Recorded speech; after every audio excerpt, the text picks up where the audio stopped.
Cooper, who's a Democrat from Tennessee, who's been in Congress. He was elected in 1982.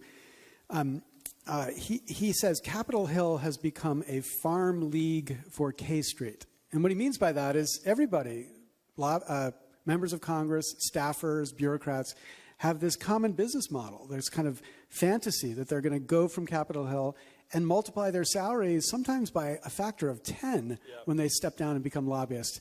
And of course, if that's the way you're thinking, then you're not going to be eager to make the lobbyists upset. Jack Abramoff, of course, infamous lobbyist who's now become something of a reformer, and I consider him a friend, as odd as that might seem. But Jack Abramoff, in his really fantastic book, Capital Punishment, said the most effective technique I had as a lobbyist was going into a congressman's office and saying to the chief of staff, "So, John, what are you going to do when you're done here?" And the chief of staff says, "Jack, I don't know." And he said, "Well, I just want you to look me up when you're finished in this job."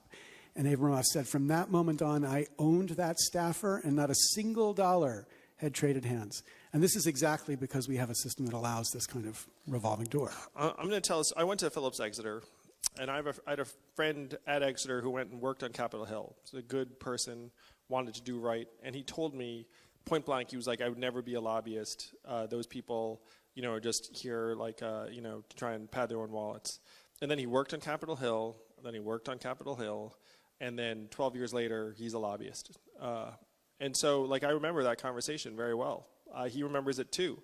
And when he told me what he was doing, that he was going to be a lobbyist, he was sheepish about it. He was sort of apologetic, but I understood it. Just because he'd been part of that system, and then when he came out of that system, they were just there waiting for him with the money.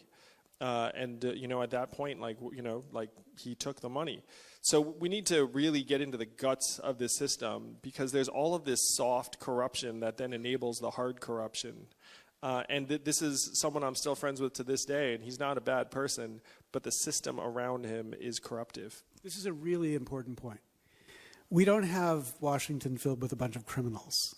Members of Congress are not bad people. All of them go to Congress, I think, whether you agree with their policies or not, for the right reasons. They're all trying to do good. But then they find themselves in the middle of the system that forces them, if they're going to survive, to behave like this. And so I think one really important thing is to stop vilifying people as if they're evil people and just take on the system, which I think is the interesting perspective somebody like an entrepreneur brings to this type of question. Because you look at problems and you think, what's the twist that might make this problem go away?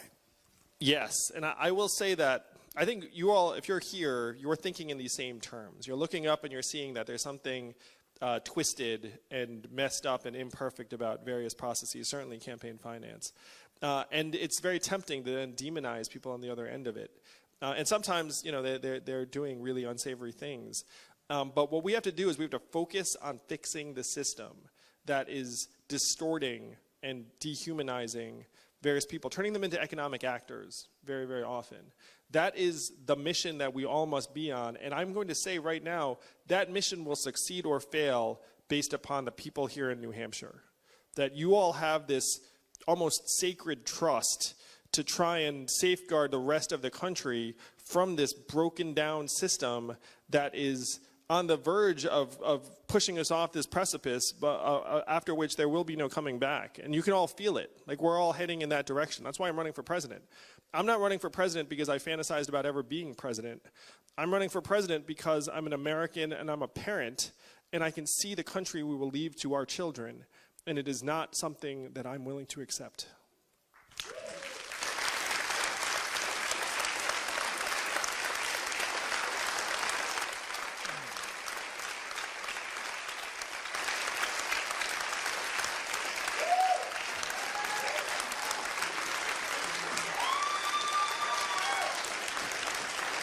Thank you all.